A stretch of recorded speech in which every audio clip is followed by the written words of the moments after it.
अस्सलाम वालेकुम। आज के इस व्लॉग में बात करेंगे कि फ़ौज और नून लीग के दरमियान डील की ख़बरों में कितनी सदाकत है।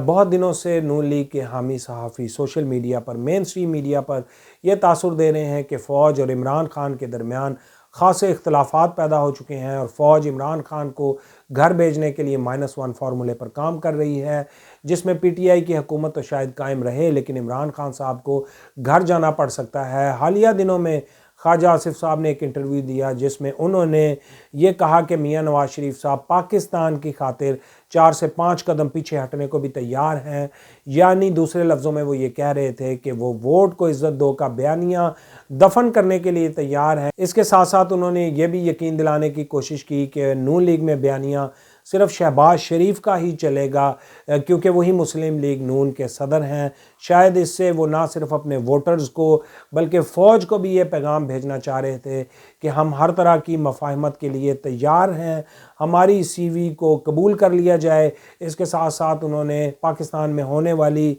महंगी तरीन शादियों को भी तनकीद का निशाना बनाया। शायद उनका इशारा मरीम नवाज़ साहिबा के बेटे जुनैद सफदर की शादी की तरफ था, जिसको पाकिस्तान में होने वाली शादियों में महंगी तरीन शादी बताया जा रहा है। तो बिल आखिर मुस्लिम लीग नून को ये ज़रूरत क्यों पेश आई कि यकदम वो वोट को इज़्ज़त दो का बयानिया और फ़ौज पर तनकीद करते करते अब वो इस स्टेज पर आ पहुँचे हैं कि वो डील की कोशिशें कर रहे हैं। इसका पस मंज़र जानना ज़रूरी है। जब PDM बनी और उसके इजलासों में ये फ़ैसला हुआ कि लॉन्ग मार्चेज़ और जलसे जुलूसों के ज़रिए हुकूमत को घर भेजा जाना चाहिए, तो इस सिलसिले में पहला जलसा गुजरांवाला में मुनक़िद किया गया, जहाँ पर अदालतों से सज़ा याफ्ता और नाअहल मुस्लिम लीग नून के लीडर मियां नवाज शरीफ, जो कि इलाज की घर से लंदन गए हुए हैं, उन्होंने वहाँ बराह रास्त खिताब किया और अपने उस खिताब में उन्होंने army chief general Qamar Javed Bajwa और उस वक्त के DGISI को नाम लेकर तनकीद का निशाना बनाया और अपनी नाअहली और तमाम तर जो केसेस हैं उनका ज़िम्मेदार भी इन दोनों जर्नलों को करार दिया। इनके नाम लेकर जलसे में इनके खिलाफ नारे लगवाए गए। इस मुहिम के पीछे बेसिकली परवेज़ रशीद और मरीम नवाज साहिबा का जहन कार फरमा था। उनका ख्याल ये था कि अगर फ़ौज पर तनकीद की जाएगी, फ़ौज को तानो तशनी का निशाना बनाया जाएगा, फ़ौज की क़यादत पर हमले किए जाएंगे, तो फ़ौज घबरा कर पीछे हटेगी, फ़ौज दबाव का शिकार होगी और हमें डील और ढील दोनों मिल जाएगी। मगर फ़ौज का शुरू से ही ये मौक़िफ़ रहा है कि हम हमेशा से मुंतखब हुकूमतों के साथ हैं, उनके मातहत हैं और हम उनको गिराने की किसी भी गैर कानूनी कोशिश का हिस्सा नहीं बन सकते।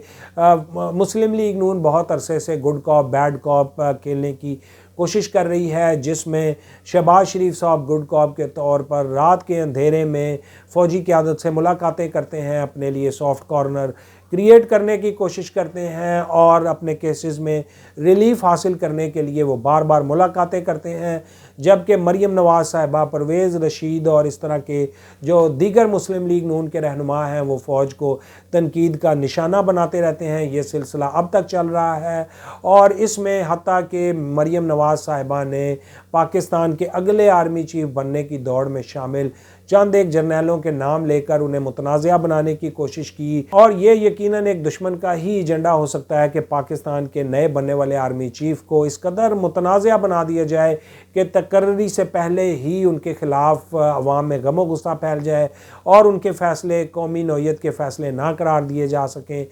उनके फ़ैसलों को पाकिस्तान के अंदर तनकीद का निशाना बनाया जाए। तो ये सिलसिला काफ़ी जारी रहा और अभी तक भी जारी है। होता ये है कि जब भी कहीं अपोजिशन को जुज़वी कामयाबी हासिल होती है तो वहाँ पर ये शोर डालना शुरू कर दिया जाता है कि फ़ौज न्यूट्रल हो गई है। जैसा कि हालिया दिनों में KPK में बल्दियाती इंतखाबात के पहले मरहले में PTI की हुकूमत को शिकस्त का सामना करना पड़ा, तो वहाँ ये शोर मचाया गया कि फ़ौज न्यूट्रल हो चुकी है, इमरान खान के ऊपर से फ़ौज का हाथ उठ चुका है और जब भी हुकूमत को मिनी बजट पास करवाना हो और या फिर पार्लियामेंट में कोई कानून साजी लेकर जानी हो, वहाँ पर उन्हें कुछ कामयाबी हासिल हो जाए तो मरीम नवाज़ और एहसन इकबाल और दीगर रहनुमा ये कहने लग जाते हैं कि फ़ौज बराह रास्त मुंतखब नुमाइंदों को कॉल्स करती है, दबाव डालती है कि मिनी बजट को और कानून साजी को मंजूर करवाया जाए। मरीम नवाज साहिबा और उनकी टीम ने ना सिर्फ तनकीद का सिलसिला फ़ौज पर जारी रखा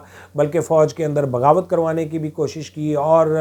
अवाम को भी फ़ौज के ख़िलाफ़ खासा भड़काने की नाकाम कोशिश की गई। अगर आप किसी भी नून लीग के कारकुन से निजी महफिल में मुलाकात करें और गुफ्तगू का रुख सियासत की तरफ मुड़ जाए तो आप देखेंगे कि वो लोग फ़ौज के कितना ख़िलाफ़ बोल रहे हैं, उनके अंदर कितना गमो गुस्सा भरा हुआ है। लेकिन मजमूई तौर पर अवाम ने इस मुहिम को रिजेक्ट कर दिया और फ़ौज के ख़िलाफ़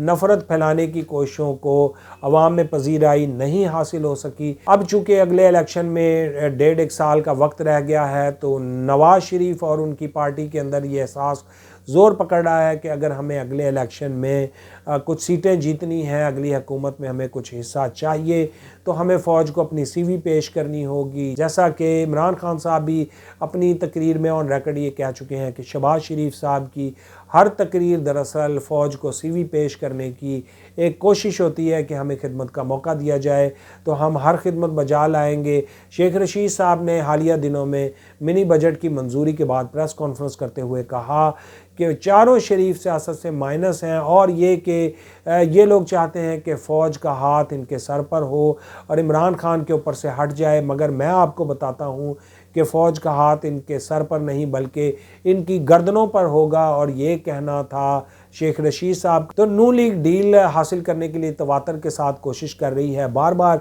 इस सिलसिले में मुलाकातें की जाती हैं मगर मेरा नहीं ख्याल कि फ़ौज की तरफ से इनको कोई ख़ास रिस्पांस मिलने वाला है, बल्कि DGI SPR भी इसकी काफ़ी तरदीद कर चुके हैं। फ़ौज ने अपने ख़िलाफ़ होने वाली इस नफ़रत अंगेज़ मुहिम का बहुत सब्र व तहम्मुल के साथ सामना भी किया है और किसी किस्म का रद्द अमल भी नहीं दिया।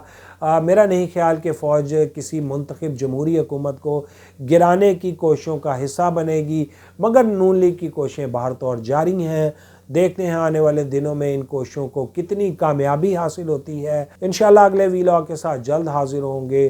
Thank you very much. दुआओं में याद रखिएगा। अल्लाह हाफ़िज़।